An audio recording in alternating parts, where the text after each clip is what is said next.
Michael Jordan, Michael Phelps, Andre Agassi, Serena Williams, the list goes on. So many kiddos aspire to be great athletes just like them. Now, as a parent like me, how do you know if your child has what it takes to succeed in athletics? Would you believe some claim there is a genetics test for just that? Alexis Fernandez takes a look in tonight's Not on Your Side Extra. Speed, strength, and discipline. Those are some of the skills needed to become a star athlete. But is there more to it, and can children be put on a path to reach this level of success? For less than $200 and 2 cheek swabs, you can find out. A handful of companies sell a take-home sports test online that looks for a gene called actin-3, which scientists say can determine how athletic you are. Atlas Sports Genetics, based in Colorado, is one of those companies. We talked to Mike Weinstein, a spokesperson via Skype, about the test. The DNA testing is possibly just one little piece of the puzzle that could be used by a parent to really see, where their child may excel or not excel.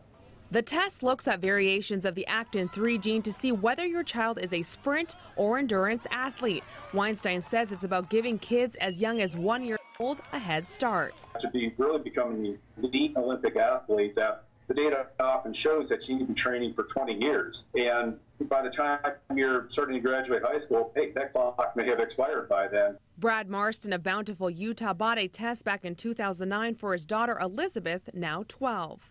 I knew that she was already a good athlete, yet I just kind of wanted to see what the science out there was saying, how well it correlated to her athleticism.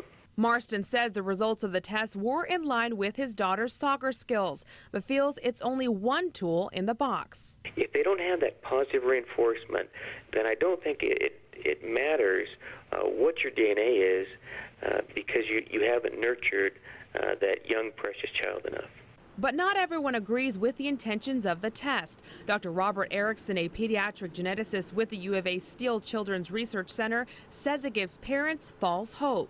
Genetics is not at a place where we can make predictions from what your genes are, at least not predictions that are very meaningful compared to environmental. He says support and educational opportunities play a big role. Children are going to become really good at something that they love, and they learn to love it because their parents love it. They're going to be really good at it because they'll spend many hours on it, and they will only spend many hours on it because the parents enjoy spending the time with them doing it. What do you tell geneticists who say that this is giving parents a false hope? The DNA, if you look at the statistics, it's basically about 1/3, 1/3, 1/3. And so 1/3 of the people are going to have the speed power, 1/3 are going to be a mixed athlete, and 1/3 are going to be endurance. And this is just one very small piece of the puzzle. So even the company behind the test agrees it's just one indicator, not the final answer. One thing no genetics test can measure is an athlete's passion, dedication, and determination. Alexis Fernandez, KGUN-9, on your side. By the way, the company says it can take anywhere from a couple of days to several weeks to get results back from that test.